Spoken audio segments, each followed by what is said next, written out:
وہ بھی تگڑے ہو جائیں جڑے کہتے بابے شاہ ہی کوئی نہیں. ہر ولی کی دشمنی اور کبھی غوث پاک کی, کبھی حضرت جنید بغدادی, کبھی باجد بستامی کی. مطلب بندے کو کتا ہونا چاہیے پر انٹرنیشنل کتا تو نہیں نہ ہونا چاہیے. سارے نو ہی پہ گئے ہیں. وہ جڑا الو دا پٹھا ہے وہ مرزا جی پتہ نہیں پلمبر جی کیا بلا ہے وہ. میں سمجھتا تھا یہ صرف پیو کوئی نہیں, یہ تو ماں بھی کوئی نہیں, یہ تو کھوتی دا پتر لگتا ہے مینو. یہ تو کسی جانور کا بچہ ہے یار. جب میں حیران ہو گیا یار, ایسا یتیم العلم یزید الفکر خبیث النسل والاصل والعقل مطمئن کمینہ انٹرنیشنل بغیرت تجھے علم دی کتی ہے جڑا ہر بندے نو پہ گئی ہے. تم لیکن تینوں پتہ کوئی نہیں نا, تو ساڈی ایک سٹ نہیں پچانی پترا. اس واسطے اپنی زبان بند کر, بکواس بند کر. اور پیر غفران صاحب نے بھی کہا تھا, سن لو نعرہ غفران دا, مرزا جیل میں حرام دا ان کا ہے. اور اس کا جواب نہیں دے حرامی بندہ کیا دے گا بتاؤ نا مجھے. تو ایسے فتنوں کا یہی جواب ہوتا ہے. میں کہا جا ایک کنجرا گل کرن لگیا, کنجر دماغ میں کنجر گل ہی ہونی ہے, تینوں شرم تو یا نہیں پئی آؤندی. اس واسطے ان لوگوں کی بھی اتنی مرمت ہونی چاہیے, اتنی مرمت ان کی بھی ہونی چاہیے. پہ جاندہ ہے بابیاں نو جناب جے میں کہتا تینوں لگ پتہ جائے گا. میں کہتا ہوں اگر یہ بغیرت اور کمینہ اور حرامی نہ ہو تو یہ ویسے ہی مر جائے, اگر حلالی ہو تو. لانتیا تجھے نہیں پتا, ویسے بھی تو انجینئر ہے, رکشے کھول کے کس, تیرا توکی نہیں بنتا ہے شعبے. مولوی اسیاں 10 سال اسی پڑھے ہیں, تماشے بنائے ہوئے ہیں, جو جاندیاں باندریاں لومڑیاں اٹھ کے بج بگیاں. اوے پہ گیا جے تواڈے پیواں پیراں نو سر نکلو باہر. اسی پھر بھی نوکری ادا کر دے پے, اسی پھر بھی نوکری ادا کر دے پے. اوے مرزے دے خلاف تواڈے پیو نے کرنیاں نے, نکلو باہر.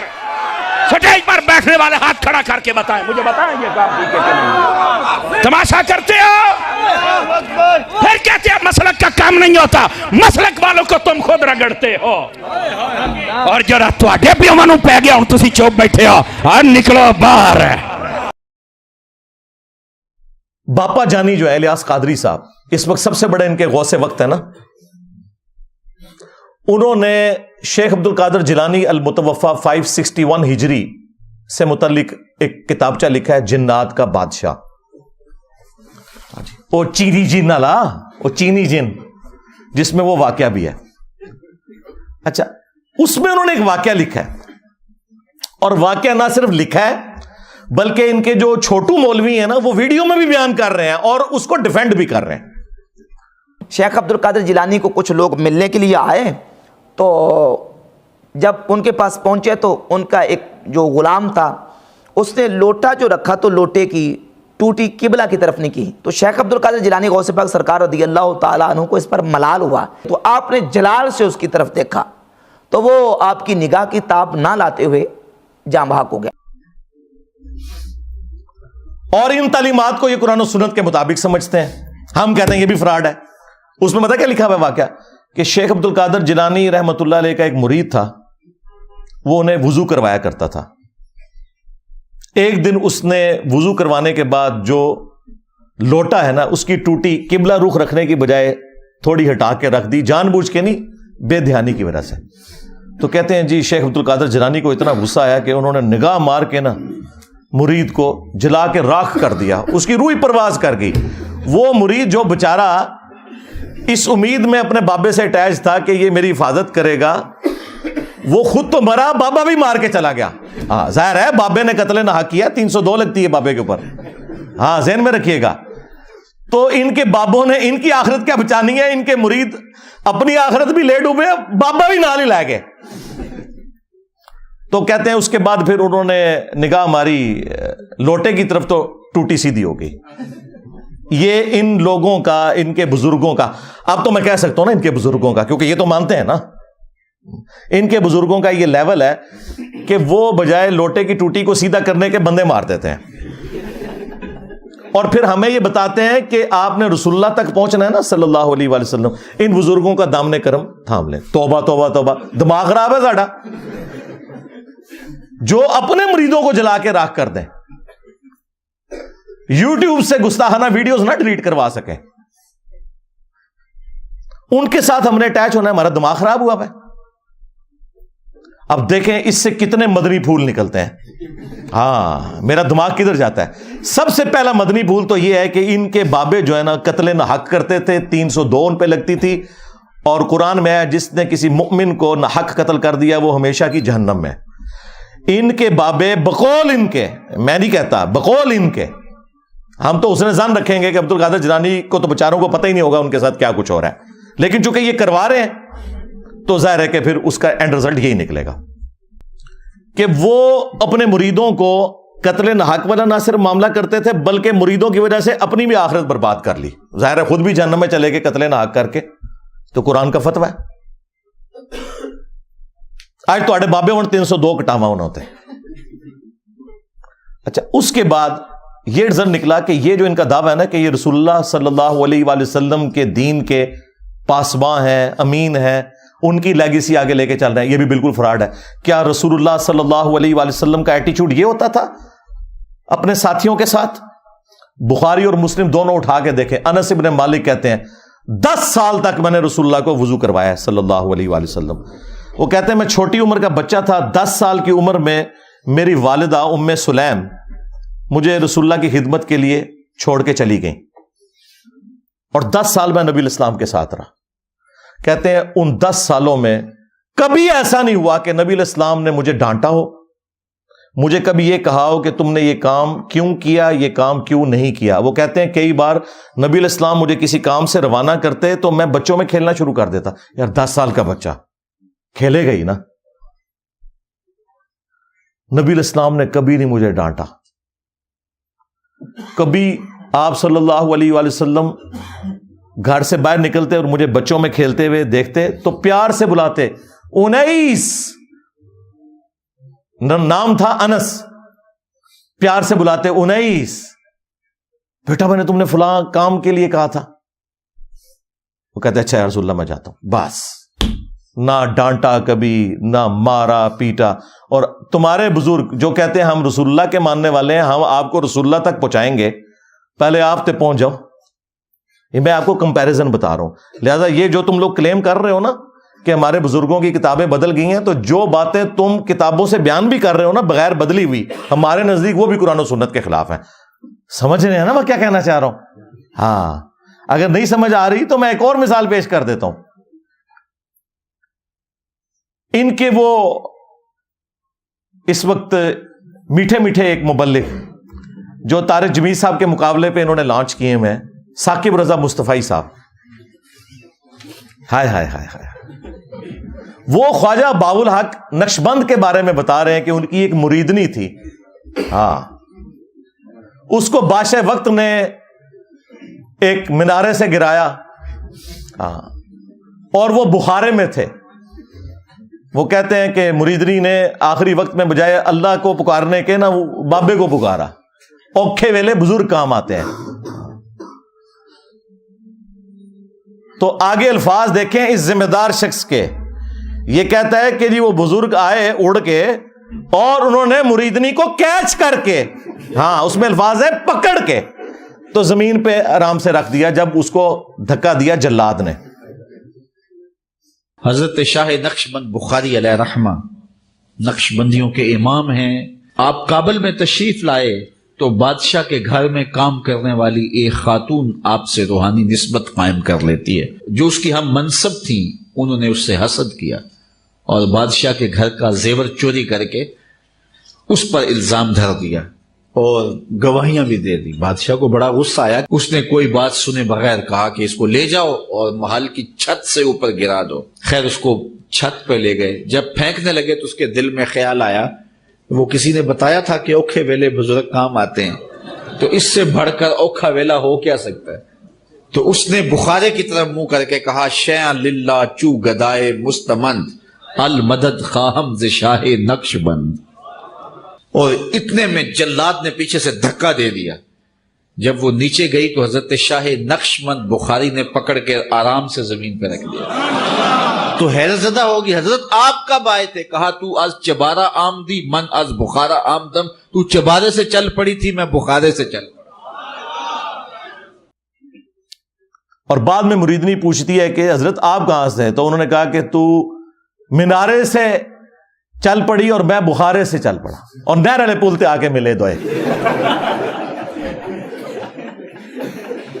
یہ تبدیل تو نہیں ہوا. ظاہر ہے ثاقب رضا مصطفی صاحب جب بیان کر رہے ہیں تو یہ واقعہ تبدیل تو نہیں ہوا نا. اس کے ساتھ تو ہم یہ کر سکتے ہیں نا سب کچھ. اور دوسری طرف بخاری مسلم میں حدیث ہے کہ اما عائشہ سلام اللہ علیہا کہتی ہیں کہ اللہ کے محبوب صلی اللہ علیہ وآلہ وسلم نے کبھی بھی کسی عورت کو بیعت کے لیے ہاتھ نہیں لگایا. اور ان کی حالت دیکھیں کہ ان کے جو پیر ہیں وہ مریدنیاں کیچ کرتے ہیں. اب میں نے تو نہیں ان کو کہا کہ نامحرم مریدنی کو کیچ کیوں کیا، یہ میں آپ کو کمپیریزن بتا رہا ہوں.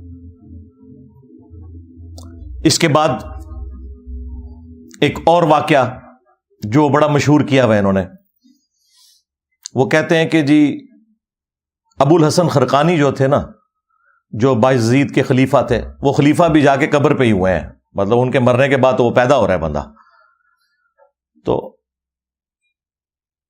محمود غزنوی جب سومناتھ پہ حملے کر رہا تھا تو اس کو کامیابی نہیں ہو رہی تھی، تو آخری دفعہ اس کے پاس ابو الحسن خرقانی کا ایک کرتا تھا جو اس نے